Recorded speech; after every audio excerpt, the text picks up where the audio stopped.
اور ہم نے بنی اسرائیل کو رہنے کو عمدہ جگہ دی اور کھانے کو پاکیزہ چیزیں عطا کی، پھر بھی وہ باوجود علم ہونے کے اختلاف کرتے رہے۔ بے شک جن باتوں میں وہ اختلاف کرتے رہے تمہارا پروردگار قیامت کے دن ان میں ان باتوں کا فیصلہ کر دے گا۔ اب اگر تم کو اس کتاب کے بارے میں جو ہم نے تم پر نازل کی ہے کچھ شک ہو تو جو لوگ تم سے پہلے کی اتری ہوئی کتابیں پڑھتے ہیں ان سے پوچھ لو۔ تمہارے پروردگار کی طرف سے تمہارے پاس حق آ چکا ہے تو تم ہرگز شک کرنے والوں میں نہ ہونا، اور نہ ان لوگوں میں ہونا جو اللہ کی آیتوں کی تکذیب کرتے ہیں، نہیں تو نقصان اٹھاؤ گے۔ جن لوگوں کے بارے میں اللہ کا حکم عذاب قرار پا چکا ہے وہ ایمان نہیں لانے کے جب تک کہ عذاب علیم نہ دیکھ لیں، خواہ ان کے پاس ہر طرح کی نشانی آ جائے۔ سو کوئی بستی ایسی کیوں نہ ہوئی کہ ایمان لاتی تو اس کا ایمان اسے نفع دیتا۔ ہاں، یونس کی قوم کہ جب ایمان لائی تو ہم نے دنیا کی زندگی میں ان سے ذلت کا عذاب دور کر دیا اور ایک مدت تک فوائد دنیاوی سے ان کو بہرہ مند رکھا۔ اور اگر تمہارا پروردگار چاہتا تو جتنے لوگ زمین میں ہیں سب کے سب ایمان لے آتے، تو کیا تم لوگوں پر زبردستی کرنا چاہتے ہو کہ وہ مومن ہو جائیں؟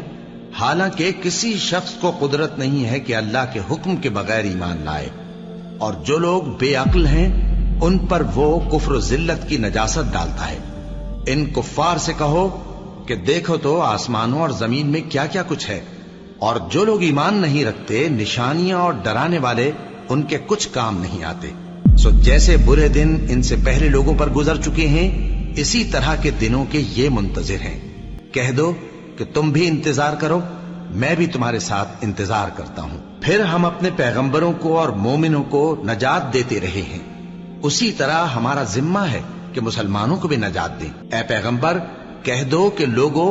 اگر تم کو میرے دین میں کسی طرح کا شک ہو تو سن رکھو کہ جن لوگوں کی تم اللہ کے سوا عبادت کرتے ہو میں ان کی عبادت نہیں کرتا،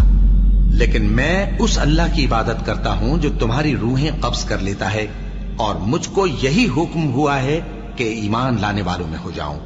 اور یہ کہ اے نبی سب سے یکسو ہو کر دین اسلام کی پیروی کیے جاؤ اور مشرکوں میں ہرگز نہ ہونا،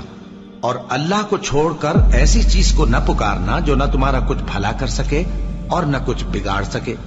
اب اگر ایسا کرو گے تو ظالموں میں ہو جاؤ گے، اور اگر اللہ تم کو کوئی تکلیف پہنچائے تو اس کے سوا اس کا کوئی دور کرنے والا نہیں، اور اگر تم سے بھلائی کرنی چاہے تو اس کے فضل کو کوئی روکنے والا نہیں۔ وہ اپنے بندوں میں سے جسے چاہتا ہے فائدہ پہنچاتا ہے، اور وہ بخشنے والا ہے، مہربان ہے۔ کہہ دو کہ لوگوں تمہارے پروردگار کے ہاتھ سے تمہارے پاس حق آ چکا ہے، تو جو کوئی ہدایت حاصل کرتا ہے تو ہدایت سے اپنے ہی حق میں بھلائی کرتا ہے، اور جو گمراہی اختیار کرتا ہے تو گمراہی سے اپنا ہی نقصان کرتا ہے، اور میں تمہارا وکیل نہیں ہوں۔ اور اے پیغمبر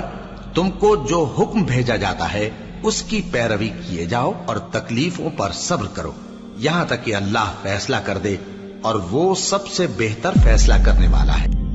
اللہ اکبر، اللہ